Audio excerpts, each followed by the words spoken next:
Hello everybody, this is Intrepid83 and welcome to my very first Q&A in celebration of reaching 1,000 subscribers, the first milestone I guess you could say on this channel.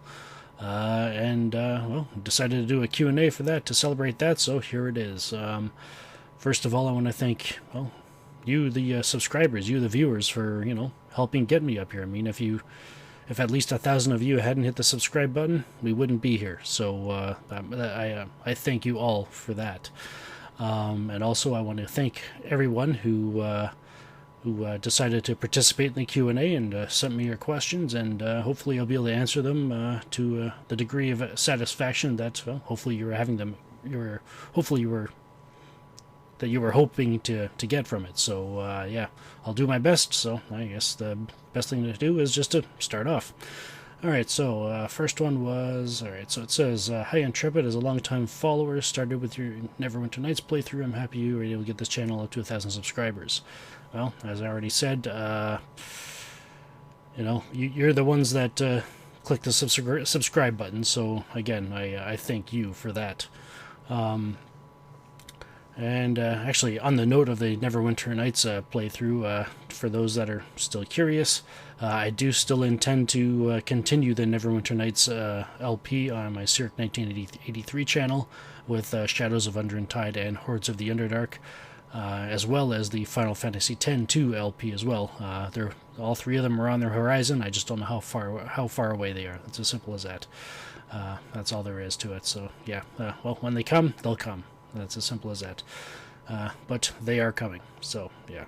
Anyways, so it says, my question for you as a current college student, I was curious to know if you ever pursued college, and if so, what did you study? I did not attend college or university or any post-secondary school. I did attend a couple of I guess, home study courses after I graduated from high school, but I never really found anything that I wanted to get into that would require college, university, or anything like that. And I don't know, I just didn't really feel confident about spending thousands of dollars on a course that I didn't know that I would finish, because just getting my high school diploma was a bit of a struggle for me. So yeah,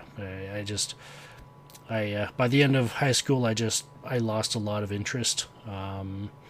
Anything that wasn't able to keep my interest, I would obviously I would lose interest, and then I just not care anymore. So yeah, I don't want to build up a huge student debt on something that I'm never going to do, kind of thing. So yeah, maybe a bit I guess perfectionist on my part, but it's just something that I haven't really been able to shake or anything like that. So, but I have found purpose for it. So yeah.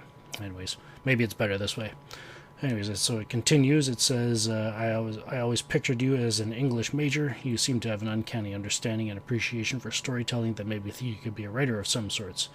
Well, to be honest, English was part of the problem with me getting my high school diploma. It actually took me 4 tries to get it. So take that as you will. So yeah, me and English class have a rocky history. Let's put it that way. So yeah. So as far as appreciation for storytelling, I mean, well, who doesn't?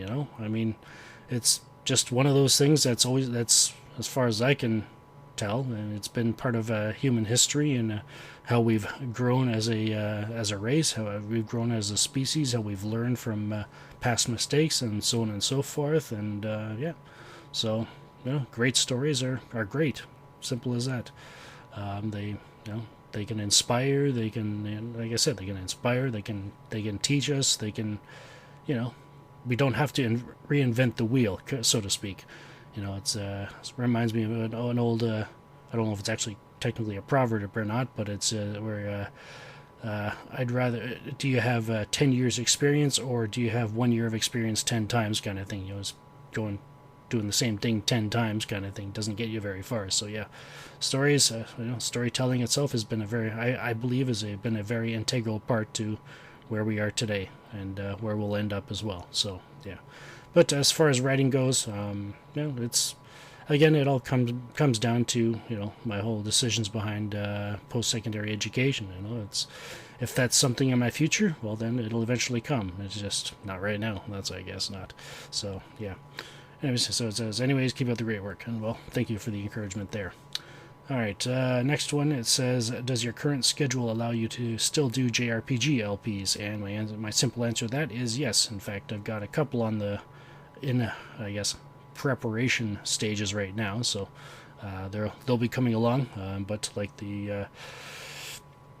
like I said before, they're on the horizon. I just don't know how far away they are. As simple as that. But they are in production stages. Pardon me. Alright, next one says, would you be willing to play an Xbox exclusive JRPG? And my answer to that is actually yeah. I believe I've got 2 or 3 games for my Xbox 360, and there is definitely one that is a JRPG that I am very interested in potentially LPing in the future. I have not played through it yet, so yeah, I'll have to play through it. I've had a good feeling about this game before, so chances are I'll probably do it, but again, I just want to make sure I get through it, and I feel, I feel that I can, I feel comfortable, LPing it, so to speak, if that makes any sense. But yeah, if I'm still interested in LPing it afterwards, I guess is probably the best way to put it. So the answer to that simply is yes. It says, I'd like to watch a playthrough of a game that I've never played before, and well, that's. To be quite honest, that's how the White Knight Chronicles LP came to be. I mean, I'd never heard of the game before. I just saw it I think it was actually in the discount bin at Walmart, and I picked it up. I took a read on the back of it, and it seemed like something that I could enjoy. And I picked it up. I played it, and I really enjoyed it. I really enjoyed the story, so that's how it came about. So yeah, and the LP was a result of it. So yeah, and actually, as for, I guess, an update on that, I do intend to play White Knight Chronicles 2 at some point in the future. I've got very, very, very basic rudimentary notes prepared for it, but I haven't touched them for a very long time. So, but one thing that has definitely come into mind is the fact that, well, you know what, I've already brought it up, so I may as well give you something. I'm actually considering replaying White Knight Chronicles 1. Not the international version, though. Because White Knight Chronicles 2 actually did an overhaul of the skill system and, the gameplay mechanics. They're not really the mechanics, but the skill tree has changed. The game the battle system is a bit more, it's a bit more difficult.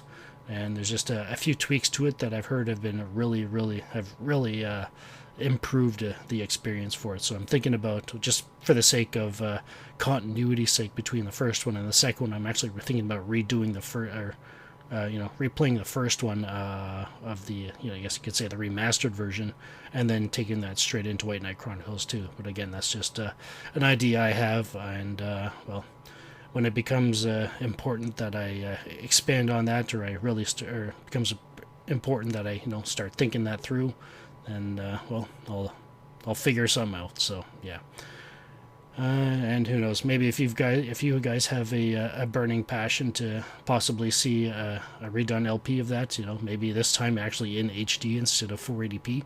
So yeah, but yeah, I think even the graphics and the graphics have been slightly improved as well. But anyways, so that being said, there we go. So back to the questions. It says, do you have any secret talents you'd like to disclose to your viewers?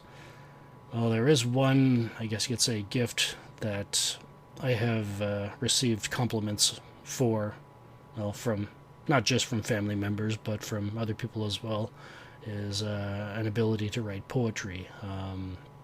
I don't do it as much now, but or I haven't written much since high school, but I still do from time to time. It's just one of those things that I can't really initiate it, so to speak. I just, the words sort of just come to me, and then I just write them down, and a poem is born, so to speak. So yeah, it's very, I guess, intuitive. Maybe that's the word I'm thinking of. I don't know, but yeah, I've never really been good with words, but yeah, I don't know, just something about poetry really helped me out. So yeah, and yeah, so So yeah, poetry, and it's.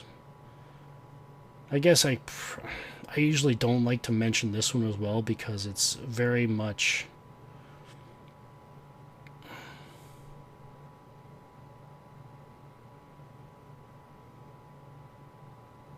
Yeah, it's. I don't think I'll actually say it just because of how uncomfortable I am. How uncomfortable I am with it, with actually, openly expressing it. Because to be quite honest, it's not a gift that I was born with. It's a gift that I've developed, that I've learned to, that I've been able to learn how to make use of, kind of thing. From I firmly believe that it's the kind of thing that anybody can do.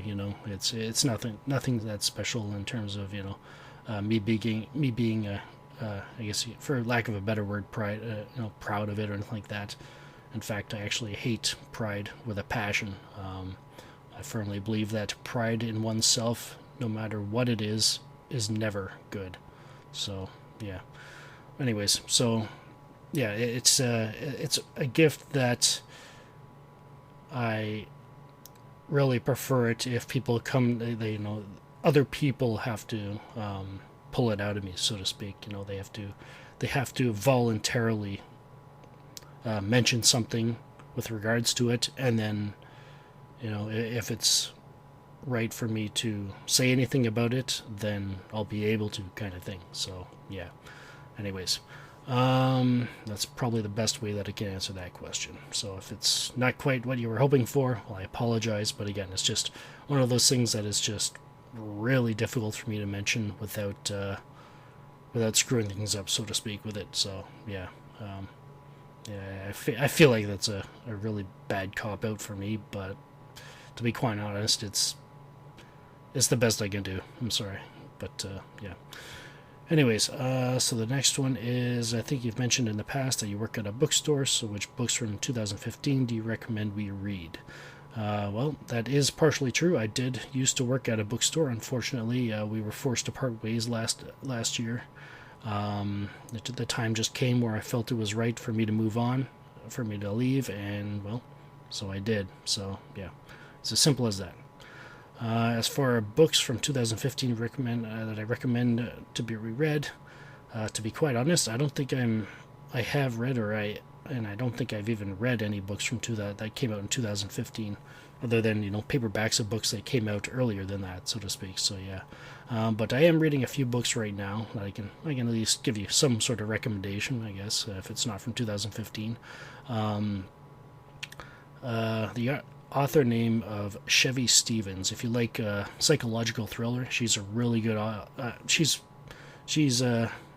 very quickly becoming one of my favorite authors, just because of her writing style, the way especially after the first book I've read from her, which was called Never Knowing. I think that one came out in like 2012 or something like that. I think it came out like right around the time I started working at the bookstore. But yeah, Never Knowing by Chevy Stevens is probably one of the best books I've ever read. Just to keep in mind, it is psychological thriller and it does get pretty intense. So I would personally, I wouldn't recommend it as a nighttime read, but unless you plan on reading through the entire thing in one night. But and it's not that big of a challenge either, because I think I read the last half or the last third of the book in one night, just simply because of how intense the story was getting and how things were progressing. How it just seemed like a snowball effect, so to speak. So yeah, it's if you like psychological thriller, that kind of stuff, I recommend Chevy Stevens. So yeah, and I think I think she has a total of 5 books out. I think I'm on her 4th one. There's the first one she wrote, which is called Still Missing. The second one she wrote was Never Knowing. The third one is called Always Watching. The fourth one is called That Night, and I'm actually reading that one currently. I'm about 2/3 of the way through it. And I believe the last one that I'm aware of that she wrote was is called Those Girls or something like that. I haven't gotten to that one yet, but yeah, can't really recommend That Night or Those Girls. Well, simply because I'm not done That Night and I haven't read Those Girls. So, but I at some point I may get to them. So yeah, or I probably will get to them anyway. But yeah, so if you like psychological thriller, I find Chevy Stevens is a good way to go. So yeah, and the last question is, what's the first game you've ever played? That's a very difficult question for me to answer, just simply because computers have been in my life since the Commodore 64.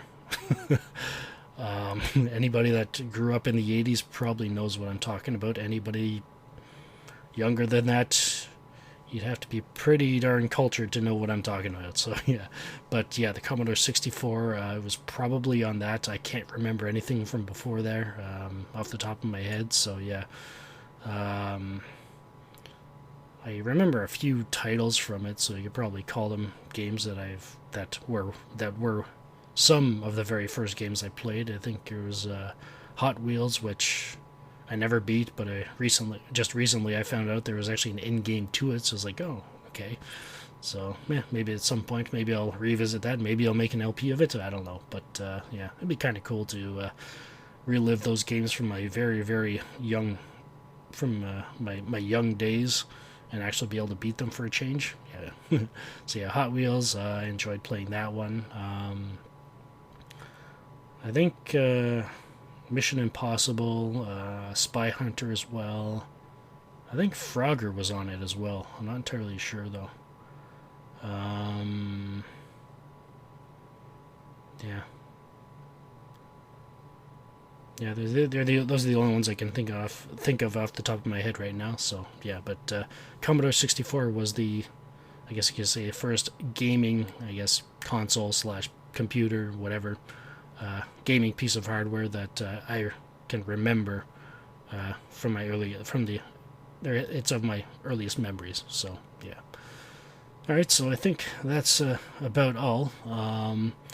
First of all, again, I want to thank each and every one of you for subscribing to me over the years. It's our first milestone, and well, I'm hoping we can get to the next one as well.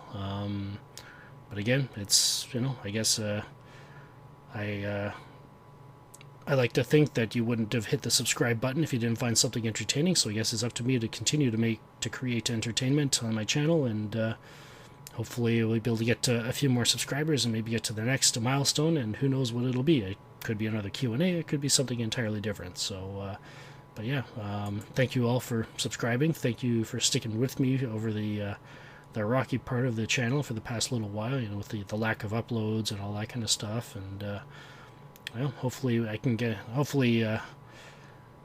continue uploading at a at least at a semi-regular pace. But yeah, so as for the yeah, I'll leave that separate. But yeah, I do have something planned for the. Yeah, I don't like to. I try not to mix other topics in with stuff. In with other topics, so to speak. So, well, if you don't know what I'm talking about, that's okay. It'll probably become clear. Well, when it becomes clear. So, in the next little while. So, all right. So again, thank you all very much for your support. Thank you for your patience over the past while. Well. And thank you for listening. Thank you for watching, whatever have you. And have a good one.